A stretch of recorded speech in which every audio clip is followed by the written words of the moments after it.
Hello, this is Katie Groves, and this is part 5 in my series about preventing reaccessing from trauma-based mind control.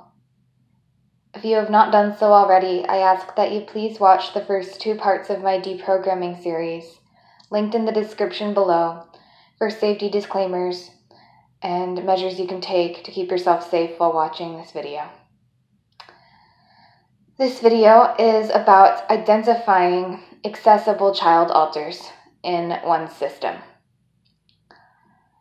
If anyone has watched my most recent video, my second most recent video, about how to be a Christian ally to SRA survivors, then you may have picked up on the part where I said that I have recently been accessed. This is true, and this is something I'll be making a video on soon. But right now, I'm feeling compelled to make videos in the Preventing Reaccessing series to talk about what I'm thinking about right now and how I have been able to prevent a lot of the reaccessing so far and how I'm going to be preventing more of it from now on. And the thing I'm coming to right now in deprogramming what was just reprogrammed in my system and working with parts that were just accessed is that the parts of me that are still accessible are small children. That it's always been this way.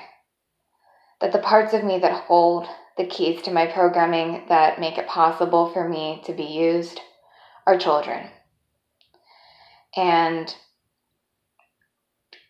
so in this video, I want to talk about some ways that I have learned to identify these children, to kind of identify the holes in my defenses, and to work with these child alters in order to prevent us being accessed through them.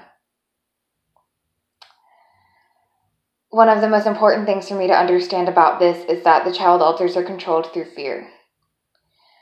Fear of torture, but more than that, fear of the loss of loved ones. For us, we're a deeply empathetic person, and in Monarch mind control, a big source of how we were controlled and have been controlled is through the threat of death to loved ones. This isn't just death, it's harm to them, and also it isn't just people. It can be pets, and it can even be stuffed animals. It's important to understand what motivates the child alters. And it's important to understand that small children are more manipulated into magical thinking than an adult would be. I have small child alters that believe that our stuffed animals are alive and can die, and they are liable to give information to abusers to try and keep the stuffed animals safe. To not just keep them from being taken away, but to actually keep them alive, because they believe they are real animals. A 3-year-old child is liable to think like this. An adult isn't, usually, but a child is. And so one of the key tools for me in identifying easily accessible child alters is identifying the degree to which child parts of me have this kind of magical thinking. And if I hear this magical thinking coming up in my head, or if I hear myself switching and talking out loud, like I believe things like that, like I think certain fantasies are real, like the fantasy of a stuffed animal being alive, then it is important for me to work with that part and to help that part understand exactly what that stuffed animal really is. And in no way do I want to kill that inner child's sense of wonder. There's a way to keep that sense of wonder alive without letting it turn into a fear that can be easily manipulated and controlled by abusers. So that's one thing that helps me. Another thing that helps me is to simply look inside, become aware of what's going on in me, and look for conflicting thoughts, conflicting dualistic messages, which is a big symptom of programming, to look for the presence of repetitive thoughts, like repetitive music is a big one for me, and to recognize that underneath any of those symptoms of programming is probably a frightened child. And this is usually evident because the more I become aware of these thoughts and feelings, underneath them, the more I feel a deep sense of fear and dread. I've come to recognize that panic is a symptom of early childhood attachment wounds. That when I am panicking, it is because I am reliving on a deep primal level a developmental trauma from early childhood. And that a child alter is currently being uncared for emotionally in the system. I more or less feel panic all the time, so one can discern from that I have a lot of developmental wounds and a lot of inner children that are not being properly cared for in my system. This is true. So it's important for me to look for feelings of fear, because sometimes I'm too dissociated to notice it, but it's there. And to really sit with myself and find it and heal it. And this is an actual deprogramming strategy. But that is a big, important thing in preventing reaccessing for me, is to keep deprogramming myself, to consistently deprogram, to consistently look for programs and undo them. Some of those programs will be older programs that were installed before my big awakening at 17, and some of those programs will be newer programs that were installed after that age, or more accurately, reprogrammed from older programs from before. And I never know when I go into deprogram just how recent a program is that I am deprogramming. And so if I am still being accessed, it is extremely important for me to be constantly working on myself. Because if I don't, I may be neglecting new programs that have been installed that are specifically designed to mess up my life as it is right now. Another big tool in preventing reaccessing, and specifically I mean around identifying and working with the child alters, is to be very kind and empathetic with the child alters. For me, it is of paramount importance that I focus on the child alters and make them feel safe to come forward and tell me what they did. If they gave information to cult members, if they've been withholding information from me about people in my life who are in the cult, if they've done tasks under programming against the will of the freer thinking system, the adult part of the system, it is extremely important that I not punish them. If these parts know that they're going to be abused by me for coming forward to me, they're not going to want to. And moreover, if they know that they're going to be punished by programmer alters in the system for coming forward to me, even if I'm going to be kind, then they may not want to or be able to. So it is very important that when I sense that there's a presence of child alters that are still being accessed, that I understand that they may be under the control of inner programmers who will harm them if they come forward. They may not just be operating under the fear of whatever the programmers externally have threatened them with. And so it is important that I have a real plan for how I'm going to take these child alters away from the inner programmers and help the inner programmers deprogram.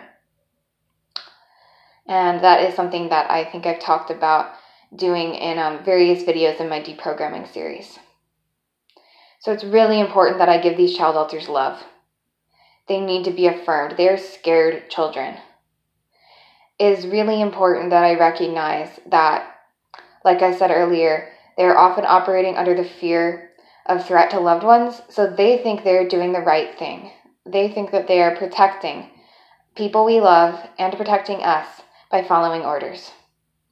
These parts are literally made of love. They're the sweetest, best parts of myself. And that is one of the sickest, saddest things about programming, is that it manipulates such innocence, such brightness.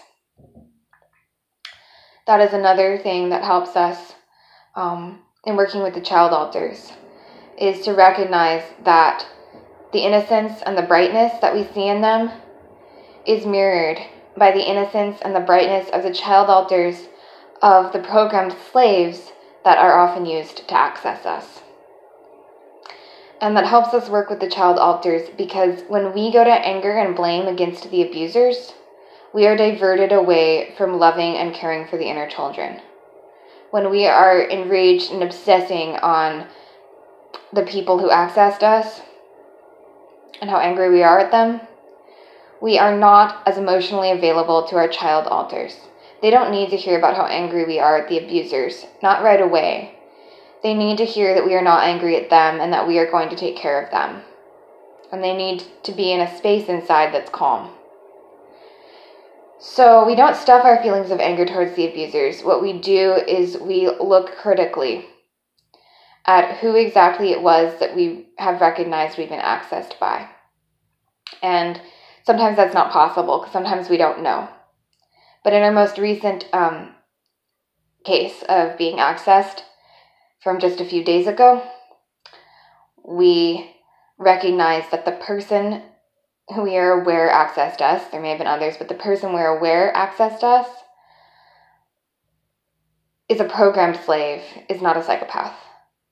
That person clearly had a lot of empathy. They were someone we had, to our knowledge, recently met. And we can see in them that they have polyfragmented DID, that they were switching and operating under programming, and they didn't want to be there, and they didn't want to be hurting us. And we may be better at empathizing than some with someone in a position like they were. This person was a therapist/handler. But we ourselves were used as a programmer, and we've recovered enough memory and worked with enough parts who were programmed to understand that we did not want to be harming the people we were used to control. That we were a slave ourselves. We were fighting it. We were trying to help the people we were forced to program and undercut their programming. We did all sorts of things to sabotage the mind control for those people out of empathy and love. So we look for those traits in others. We don't deny when someone is sociopathic and actually means to harm us in the cult, but we do look for any sign of humanity. And we do look to see if we think the person has DID or a personality disorder. And if we do discern that they have DID, we very deeply reflect on our empathy and our love for them. And we help create a space inside of compassion where we see the person who is forced to program us or access us in some way as an equal. And we let those child alters know that the person who harmed them wasn't bad. Because there is a lot of confusion with the child alters, in my experience, between who is responsible and who is the victim. These child alters are victims. And while it is important to hold the awareness that we ourselves did not do any harming, the person who is being programmed to harm us did the physical harming. These child alters are often programmed to flip their sense of responsibility with the person who programmed them. And so if they believe that the person who programmed them is inherently bad, then a program may flip their sense of responsibility with that person and make them think they are bad. So it can actually be neutralizing to that programming for us to help the child alter empathize with the programmer and see the programmer as human and hurt. And we can even do this to a degree with a programmer who's sociopathic. It's just a lot more difficult. So those are some things that help. By helping the child to empathize with the person who hurt them, the child themselves lets go of a lot of their anger towards them. And if we can help the child alters to forgive their perpetrators, it can actually undo a lot of their programming. Because like I said, the programming can often involve flipping, and it specifically uses the child's anger towards the programmer against them.